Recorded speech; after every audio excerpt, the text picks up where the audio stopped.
inspiring conversation. We are on to our next panel now. Because of time issues, PV Bokasam is stepping in to moderate this panel for us. And when I asked him what I should say in introduction, he said he's an investor in boring B2B companies. That's what I'm supposed to say. And he's a proud Indiaspora member. And if you ever have time to chat with him, ask him the story of his last name. It's an interesting story. Please come up, PV.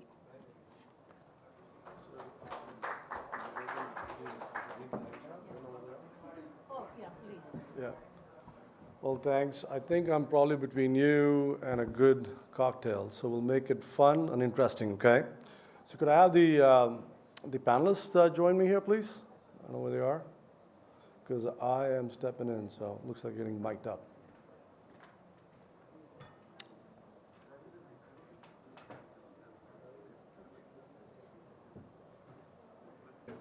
We're going to completely wing this, okay? Yeah, sure. Is that okay? Because Gopal is a tough, big and tall shoes to fill. So we're going to have fun. So grab a seat, please. I'm going to stand. Is that all right? Sure. So we'll start with you. A quick intro of what you do. But one of the key things I want you to share with the group is something that's quirky about you, something that is unique about you. Okay? Go ahead. Sure. First of all, thanks for having me, everyone at Indiaspora and the team, for inviting. Privileged to be here.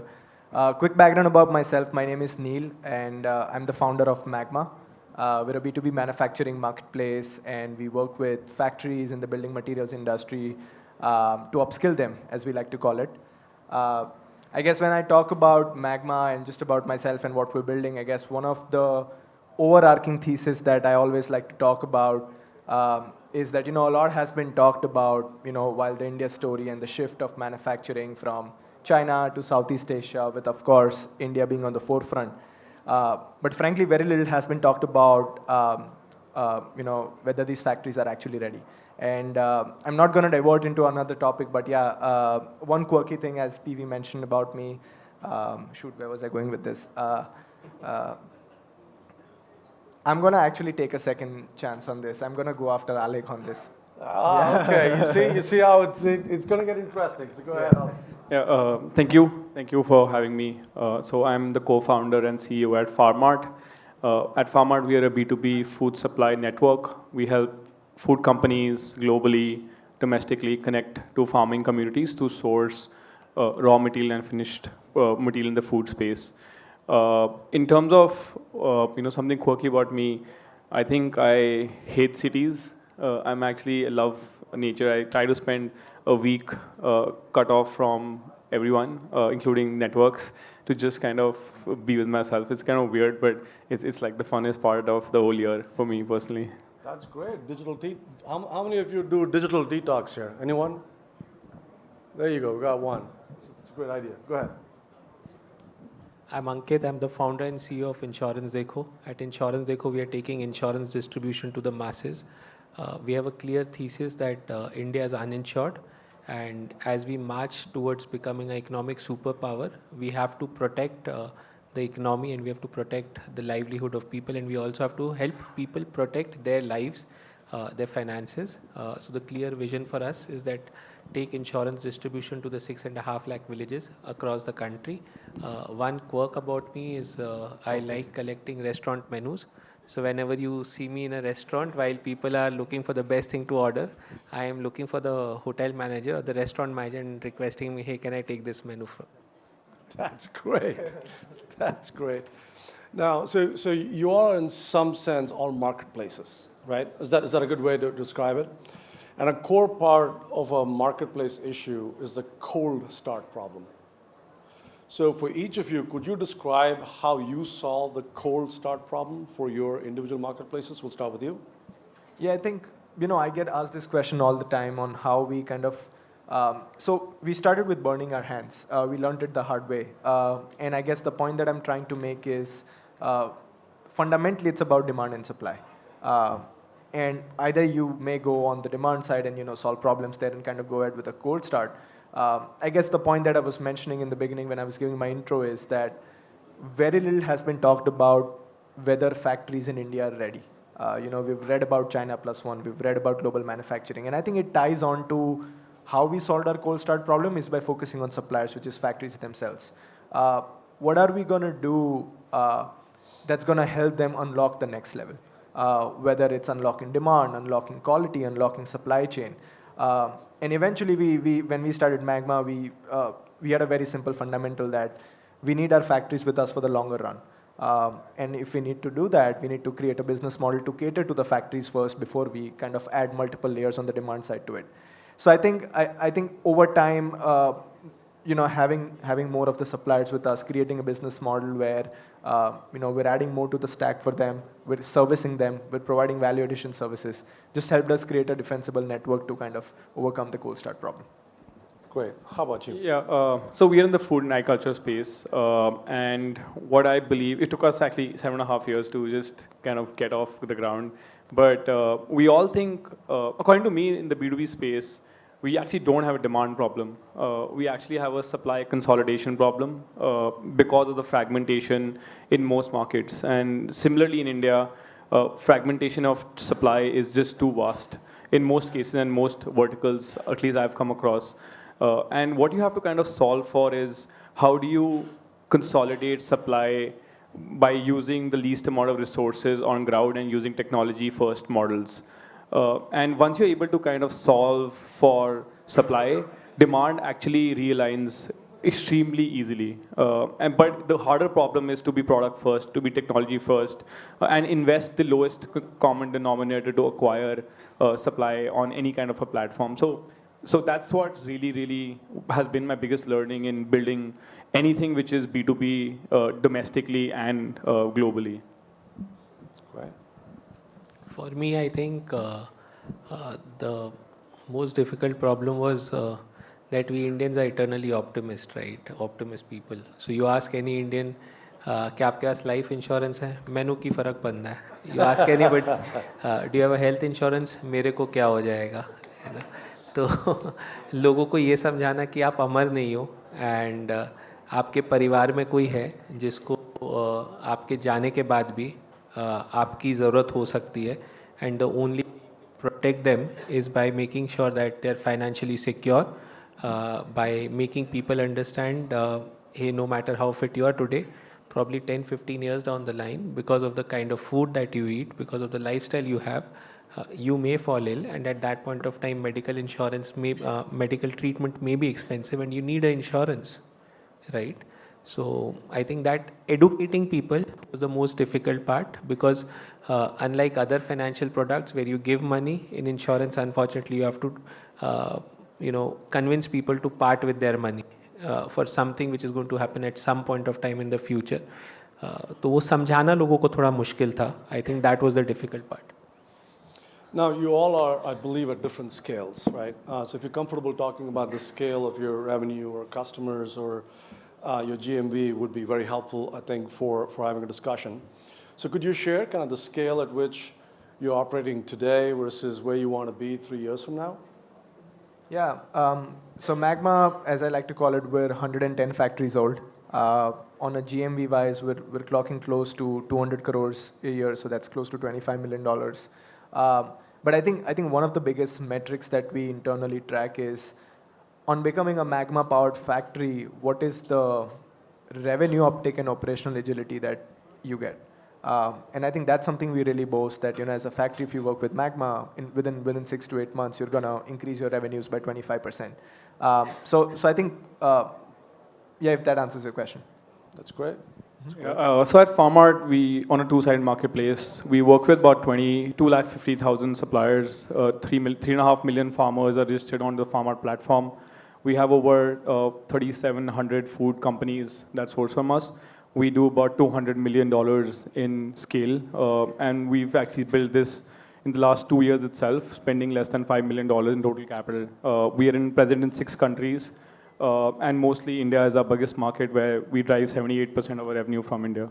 Wow, so you do $200 million in GMV or in revenue? On GMV, okay. So do you have take rates that? Yeah, so we make about 15% gross, and we make about 5% net. on that. And how about in your business, Neil? We do about 8% in gross and about 4-5% in net. Fantastic. How about you, Ankit? So we're in the insurance business. So we do about $360 million in premium annually, and we did about we're at a ARR of $100 million. That's incredible. Yeah, we insure about 1 million Indians every year. 3 years out, I think and we work with about 1 lakh partners across the country. 3 years out, we would like to work with about 1 million partners, be insuring about 1 crore Indians a year, and be at about a annualized premium run rate of anywhere between 700 to 800 million dollars. Great, maybe $1 billion. I think we should go for $1 billion. How about you? Where do you think you'll be in 3 years? Yeah, so I think we should cross about 2 billion in run rate. And the reason I don't say is because India is like a $500 billion food market, right? So it's a very, very deep market to operate in. We would still not be anywhere close to being a market leader. We'll just be a drop in the ocean at that scale also. Yeah, I mean, we've been vocal about this since day one. So we complete our first year later this month. So we've been hoping that by the end of this December, we'll close at about $50 million in revenues.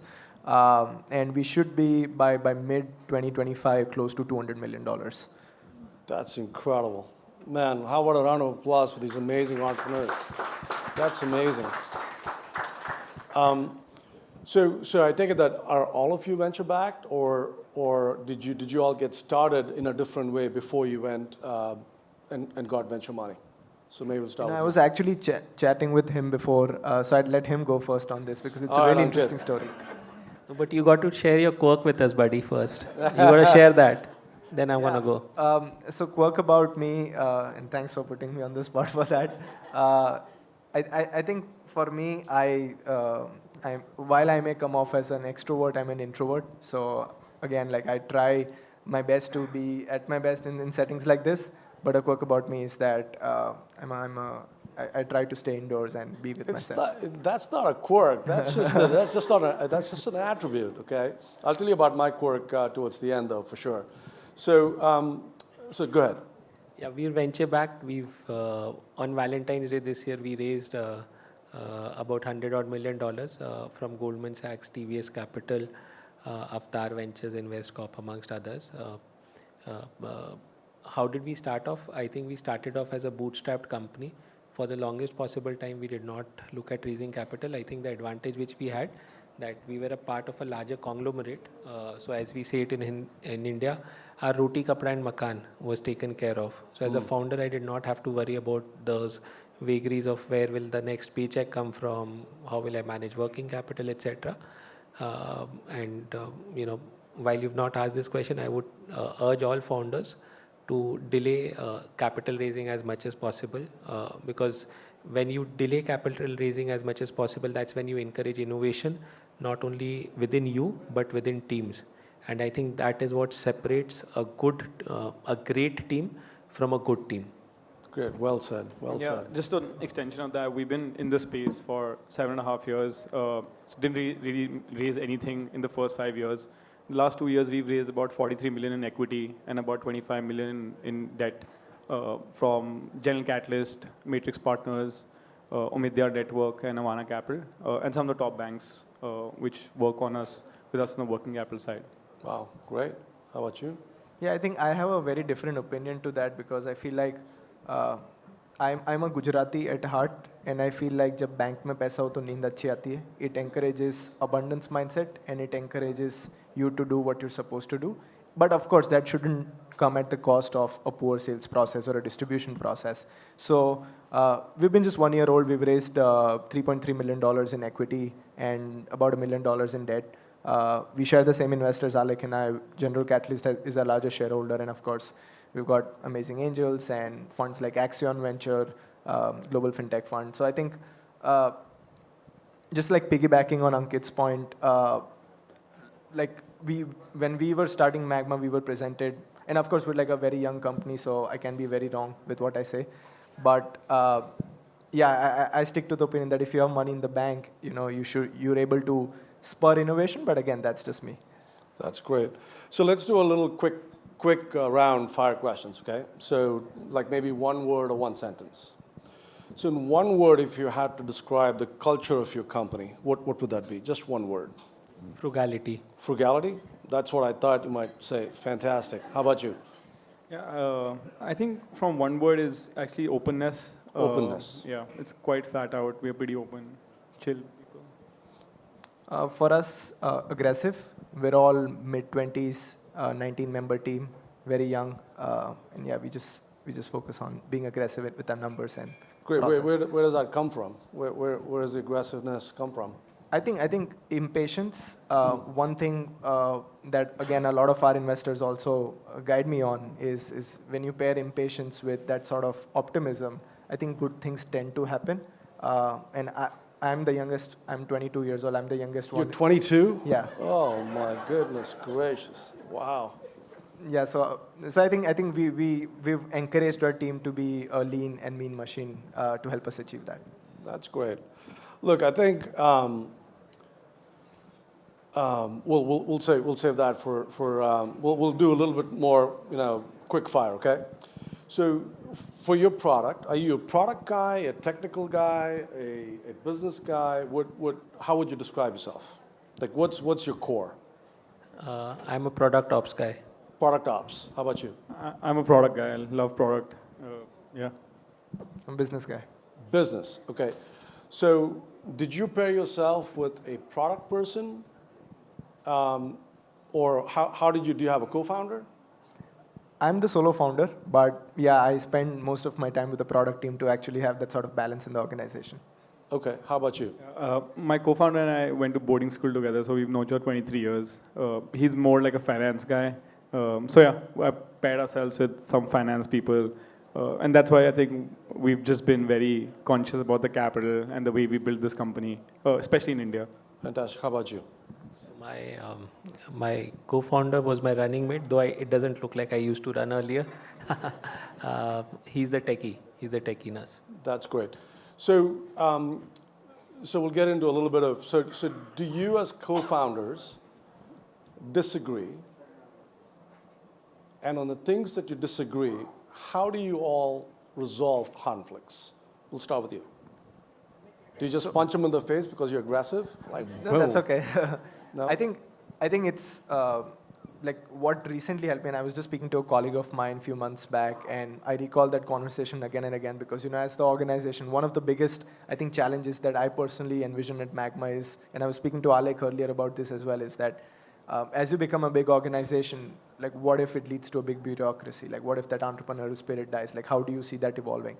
And I think to answer your question here specifically, it's really about whether it's you versus the problem or both of you versus the problem. So yeah, receptiveness towards the organization. So give me a specific example of a conflict that you all had and how you resolved it.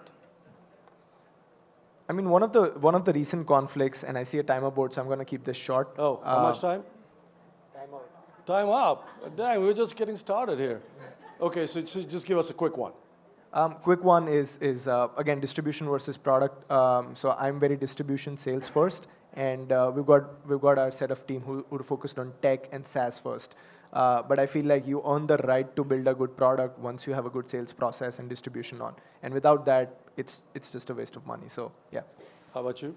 Yeah, so for me, actually, we very early on decided that our friendships is more important even than the company. It's quite opposite counter viewpoint, but we realized that the company will only do well if our friendship really works within the frameworks of being co-founders. And the second thing is we are extremely transparent and respectful for each other. So that means same compensation, same shareholding, very transparent decision making, taking second person's opinion on everything. I know it's hard in most cases, but like I said, by the end of it, you don't want to end towards the end of your journey of your company and look back and kind of be, yeah, this guy was quite an asshole to the one person who really mattered to him. So I think that I'm very conscious of my relationships, especially with my co-founder. Actually, given it's actually a financial marriage, then even I thought how hard it's going to be. So yeah, I spend more time with him than with my wife. So it's kind of weird, but you have to be very, very careful of your relationship with your co-founder. It's actually the number one reason to create companies to get killed through the lifetime of journey. So be very, very respectful on that front. Absolutely. You? So I think, Alex, you've said it well.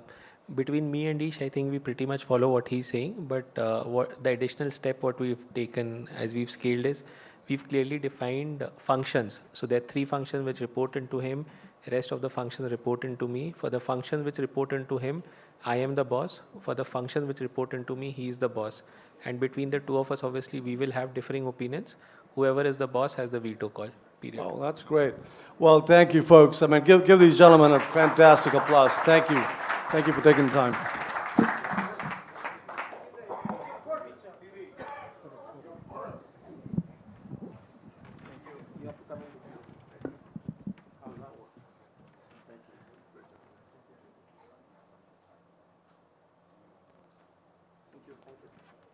Thank you, guys. Thank you, everyone.